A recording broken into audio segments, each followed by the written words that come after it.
तुमर विद्यालय रचना उपक्रम विद्यार्थी पक्षरे विद्यालयर गुरुत्व अति अल्प नुहे। विद्यार्थी तार निज गृह बंधुगृह एवं मातोलालय अपेक्षा निज विद्यालय को बेसी गुरुत्व दिए। मु जणे विद्यार्थी बा छात्र एवं गत 8 वर्ष धरी कनकपुर ग्राम रे अवस्थित शारदा उच्च विद्यालय रे अध्ययन करि आसुअछि। सही विद्यालयर पाठ्य समाप्त करी वर्तमान मु वार्षिक हाईस्कूल सर्टिफिकेट परीक्षार परीक्षार्थी। एही वर्ष आसंता मे मासर अभिसान पर्यंत मु सही विद्यालयर छात्र भाव में परिगणित हेबी। कनकपुर उच्च विद्यालय चिरकाल धरी मो मनरे अभुला स्मृति होई रहिब। भविष्यत जीवन रे जेतेबेले मु विषाद बोला हृदय रे अथवा शून्य मन रे बसी रही सेतेबेले शारदा उच्च विद्यालयर प्रशांत गंभीर छवि और जीवनधारार स्वाद मो स्मृतिपटरे नृत्यशील हो उठिब। सेतिकिरे मो हृदय रे भरीजीव असर आनंद। विद्यालयर अवस्थिति और आकार शारदा उच्च विद्यालयटी कनकपुर ग्रामस्थ सुप्रसिद्ध शारदा देवी मंदिरर अनति दूर रे अवस्थित। एही शारदा देवी जहाँ प्रसादरू शूद्रमुनि शारदा दास कवित्व लाभ करी ओडिया भाषा रे प्रकांड महाभारत लिखि जाइछन्ति। से आज की प्राय 600 वर्ष पूर्वर घटना। सेतेबेले राजधानी पुरी ठारे सूर्यवंशी वीर कपिलेन्द्र देवଙ୍କ राजत्व समय। शारदा देवी मंदिर सम्मुखरे अधुना एक विराट बजार सृष्टि लाभ करिअछि। किंतु शारदा उच्च विद्यालयटी पल्लीर एक निवृत्त कोणरे अवस्थित। एही विद्यालयर केतेकांश इष्टक निर्मित बृहत अट्टालिका और केतेकांश छणछपर आच्छादित मृण्मय गृह। विद्यालयर छात्रावासटी विद्यालयर गोटिए पार्श्वरे दंडायमान। विद्यालय को लगी गोटिए छोट डाकघर एवं अल्प केतोटी व्यक्तिंकर व्यक्तिगत गृह रही। विद्यालयर छात्र छात्री चतुर्थ रु दशम पर्यंत समुदाय 7 श्रेणी विशिष्ट एही विद्यालयटी रे 500 छात्र अध्ययन करती। निम्न 4 गोटी श्रेणी छात्र संख्या वृद्धि कारणरू केतोटी सेक्शन बा विभाग रे विभक्त होइअछि। उच्च विद्यालयटी गोटे अति जनाकीर्ण अंचल रे अवस्थित। तेणु विद्यालयटी रे छात्र संख्या संतोषजनक।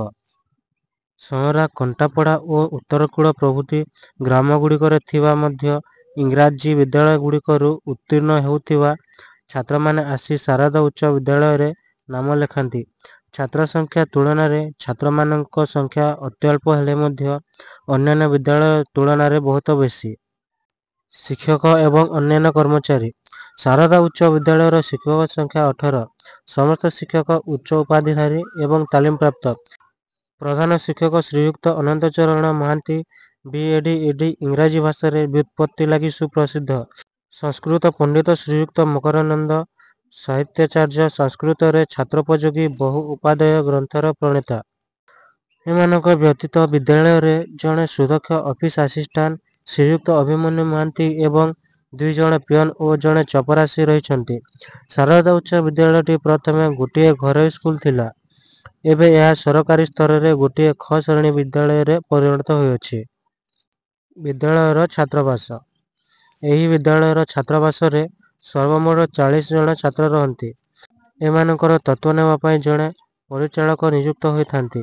छात्रावास रे थिबा छात्र मानकर प्रातःकालीन व्यायाम एवं संध्याकालीन प्रार्थना विशेष उल्लेखयोग्य अटे। कार्य दिवस और छुट्टी दिवस कार्य दिवस गुड़िकर शिक्षक माने छात्र मानकु विद्यादान रे यथेष्ट निष्ठा प्रकाश करती। क्रीड़ाभूमि रे नाना प्रकार क्रीड़ा करा जाए। ग्रीष्म ऋतु रे विद्यालयर कार्य उषा कालरू आरंभ करा जाए।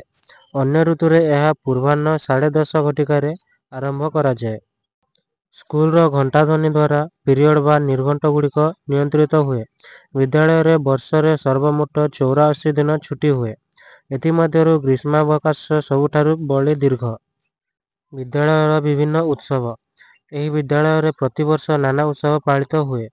गणेश पूजा और सरस्वती पूजा रे छात्र माने हिंदू रीति रे पूजा और प्रार्थना आदि करती। यह छड़ा स्वाधीनता दिवस शिशु दिवस गुरु दिवस और साधारणतंत्र दिवस समारोह रे पालित हुए। वार्षिक क्रीड़ा प्रतियोगिता एवं पुरस्कार वितरणी सभा मध्य गोटे गोटे बड़ उत्सव। ବିଦ୍ୟାଳୟର ବିଶେଷତ୍ୱ। ଏହି ଗ୍ରାମରେ ଥିବା ମଧ୍ୟ ଇଂରାଜୀ ବିଦ୍ୟାଳୟଟି ବହୁ ପ୍ରାଚୀନ। ତାକୁ ହିଁ ଭିତ୍ତି କରି ଏହି ଉଚ୍ଚ ବିଦ୍ୟାଳୟଟି 1940 ଖ୍ରୀଷ୍ଟାବ୍ଦରେ ନିର୍ମିତ ହୋଇଥିଲା। ଏହି ବିଦ୍ୟାଳୟରୁ ପ୍ରତିବର୍ଷ ବହୁ ଛାତ୍ର ଉଚ୍ଚ ଡିଭିଜନ ରଖି କୃତକାର୍ଯ୍ୟ ହୁଅନ୍ତି। ବହୁ ଛାତ୍ର ମଧ୍ୟ ସ୍କଲାରସିପ୍ ବା ଛାତ୍ରବୃତ୍ତି ଲାଭ କରିଛନ୍ତି। ନିକଟବର୍ତ୍ତୀ କ୍ରୀଡ଼ା ଦଳ ସହିତ ପ୍ରତିଯୋଗିତା କରି ବିଦ୍ୟାଳୟର ଖେଳାଳୀଗଣ ସୁନାମ ଅର୍ଜନ କରିଛନ୍ତି। ବହୁ ବିଦ୍ୟାଳୟରେ ପୁରାତନ ଛାତ୍ରସଂଘ ଆଦୌ ନଥିବା ସ୍ଥଳେ ଏହି ବିଦ୍ୟାଳୟରେ 3ଟି ପୁରାତନ ଛାତ୍ରସଂଘ ରହିଛି। ଉପସଂହାର: ମୋର ଏହି ବିଦ୍ୟାଳୟ ଲାଗି ମୁଁ ସର୍ବଦା ଗର୍ବିତ। ମୁଁ ଏହି ବିଦ୍ୟାଳୟରୁ ଏ ବର୍ଷ କୃତକାର୍ଯ୍ୟ ହୋଇଗଲେ ଏହାର ପୁରାତନ ଛାତ୍ରସଂଘରେ ଯୋଗ ଦେବି। 3ଟି ଯାକ ସଂଘ ବିଦ୍ୟାଳୟର 3ଟି ପ୍ରଧାନ ଦାୟିତ୍ୱ ବାଣ୍ଟିଦେଲେ କାର୍ଯ୍ୟ ସୁଗମ ହେବ, ଏହା ହିଁ ମୋର ବିଶ୍ୱାସ। ଈଶ୍ୱରଙ୍କଠାରେ ମୁଁ ପ୍ରାର୍ଥନା କରେ ମୋ ବିଦ୍ୟାଳୟର ଆଶୁ ଶ୍ରୀବୃତ୍ତି ସାଧିତ ହେଉ ଏବଂ ଏହା ବହୁ ଛାତ୍ରଙ୍କର ଅଶେଷ କଲ୍ୟାଣର କାରଣ ହେଉ।